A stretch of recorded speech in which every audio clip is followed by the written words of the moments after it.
Welcome. I'm Dr. Darlene Chambers, Senior Vice President for Programs and Services at the National Charter Schools Institute.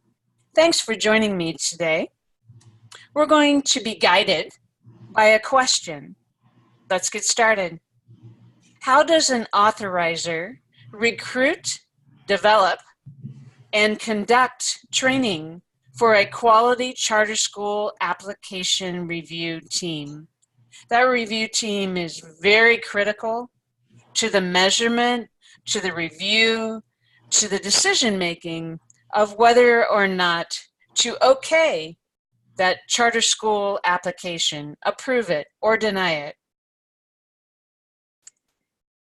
The Wisconsin Authorizer Model Application is an important document for all of us. I recommend those of us in Wisconsin find that on the WRCCS website. What does that document, the model application, recommend for the review team attributes? I agree with what it said. First of all, the review team should consist of individuals with diverse expertise and credibility. Think about all your charter school application criteria. Don't you need expertise to match that criteria, a background in that criteria to make judgment, to use the rubric and say, this is a good application or perhaps one that still needs work?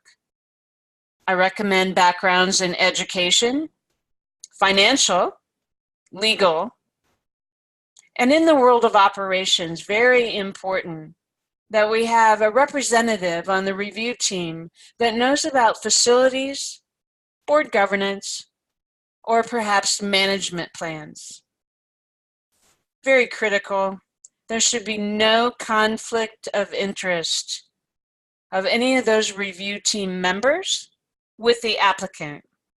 So what do I mean by conflict of interest? I recommend that there be no financial gain or gain in resources by serving on that review team with this particular applicant, and that there be no self-serving interest.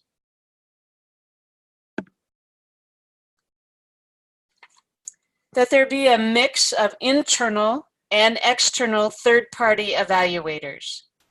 Keep in mind the use of a third-party evaluator outside your authorizer organization or district can be a spendy endeavor. Ask yourself, do you have the budget for it? What's it going to take to bring in that third-party evaluator? If the affordability is there, I highly recommend that you get that outside expertise and input. The Wisconsin Authorizer Best Practices, another excellent document on the WRCCS website, has some recommendations for the review team process. Pay attention to them. Let's go through them. First of all, an orientation is critical. Provide an orientation or training to both the applicant reviewers as well as the capacity interviewers.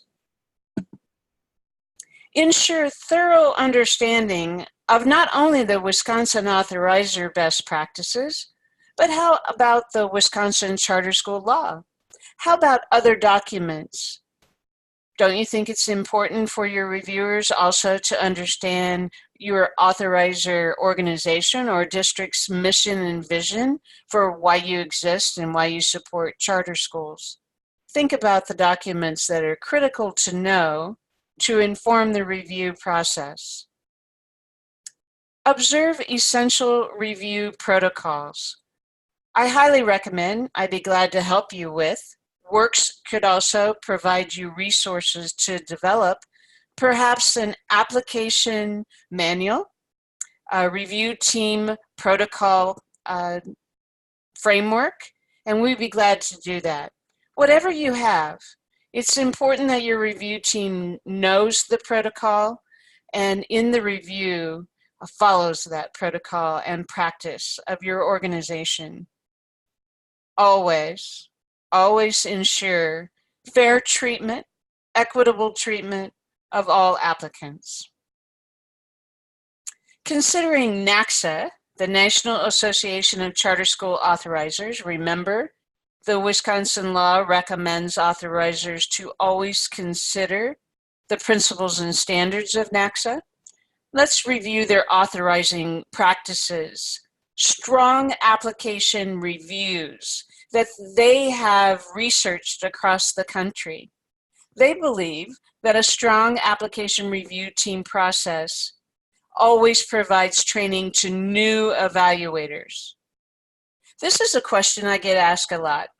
What if I have review team members that are returning? And they've been returning for the last 3 to 5 years. How often do I have to train these folks without being overly redundant? NACSA says, provide training to return evaluators if they are the same every 2 to 3 years. So just use that as a benchmark. We trust your judgment, but NACSA is saying about every 2 years, let's give a refresher training to your reviewers. NACSA recommends conducting application interviews, I do too, with scripted questions drawn from a review of the application submitted.